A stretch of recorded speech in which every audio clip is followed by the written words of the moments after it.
guys, I have another bedtime story for you in my pajamas. So tonight's story is called Bilby Moon, and a bilby is an animal we don't have here, but you can find them in Australia. Here's a little stuffed animal that shows what they look like. They're kind of like a cross between a bunny and a mouse a little bit, but he has pointy little snout. He's pretty cute, and they are marsupials, just like kangaroos.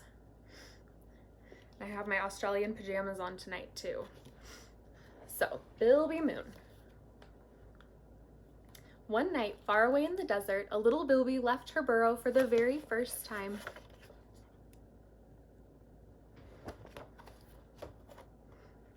She sat still, her ears alert, her nose twitching. She liked the sweet smell of the cool night air and the soft warmth of the sandy soil. But most of all, she liked the moon. It was big and round and shiny and bright, and its silver light was soft and gentle. Each night when she left her burrow, she looked up to greet the moon, and each night the moon looked down and smiled.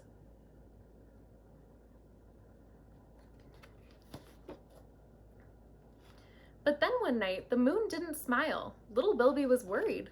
A piece of the moon was missing.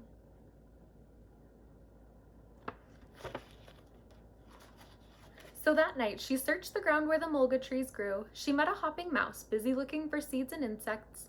"Oh, hopping mouse," said little Bilby, "have you seen the moon tonight? A piece of it is missing." "Oh no," said hopping mouse, "I will look in the spinifex grass. If I find it, I will tell you."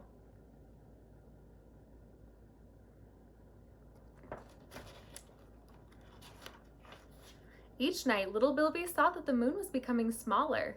Sand Dragon was sleeping in a hummock of grass. He was a wily daytime creature. Perhaps he would know what was happening.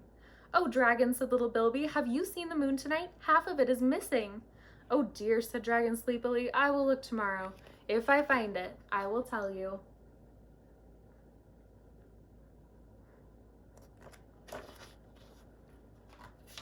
And still, night after night, the moon became smaller and smaller, and the desert became darker and darker. Echidna was scrabbling noisily in the dirt. "Oh, Echidna," said little Bilby, "have you seen the moon tonight? More than half of it has disappeared." "That is serious," said Echidna. "Perhaps it has fallen into an ant nest. If I find it, I will tell you." This is an echidna.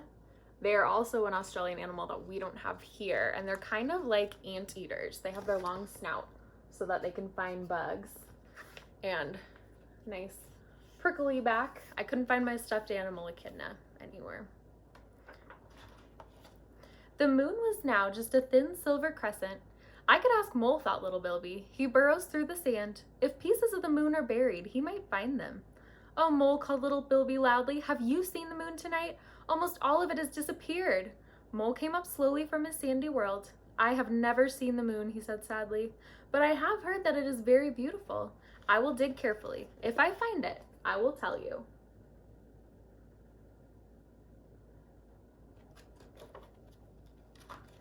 The moon was very small. Not far away, Froglet was chirping.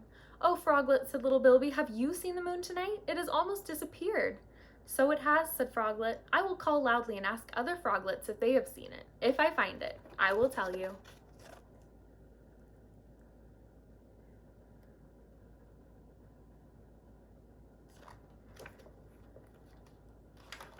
Then came the night when there was no moon at all.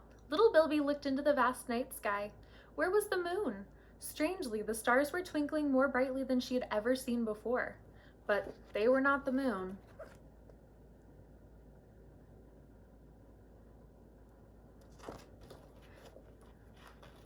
Little Bilby felt sad, but she didn't give up. She searched high, she searched low, she looked in all sorts of places where she thought a moon might go.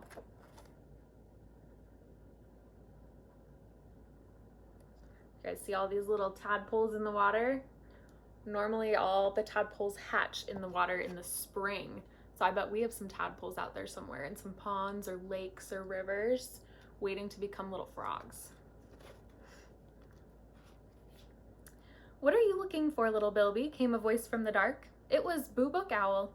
"I am looking for the beautiful round moon," said little Bilby. "It has disappeared." "The moon hasn't really disappeared," said Owl. "Sometimes we can see it, sometimes we cannot. It'll come back soon."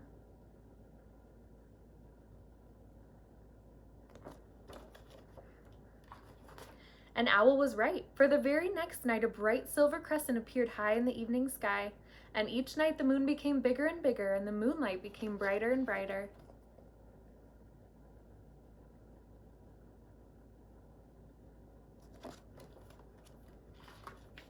Little Bilby hurried off to tell Sand Dragon, "Have you seen the moon tonight? Half the moon is back." Poor Dragon was confused. First half the moon was missing, now half the moon was back. How strange, he thought, and went back to sleep.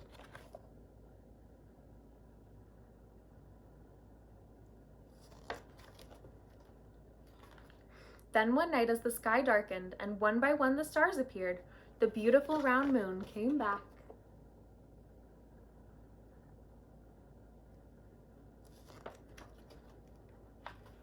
"Moonlight makes whiskers silver," said Hopping Mouse.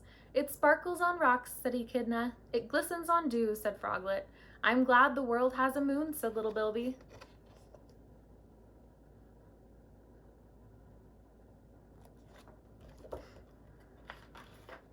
And they sat on the sand and told Mole all about the moon, and the moon smiled. So all these animals were out at nighttime, which means that these are animals that sleep in the day, so they're nocturnal.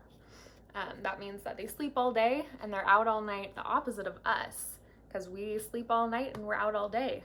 And it showed how the moon was changing every night. So if you guys look out at the moon before bedtime or maybe early in the morning, see if you can notice what shape it is if it's not cloudy out, and see how it changes. It gets smaller and bigger depending on the night. It takes a while.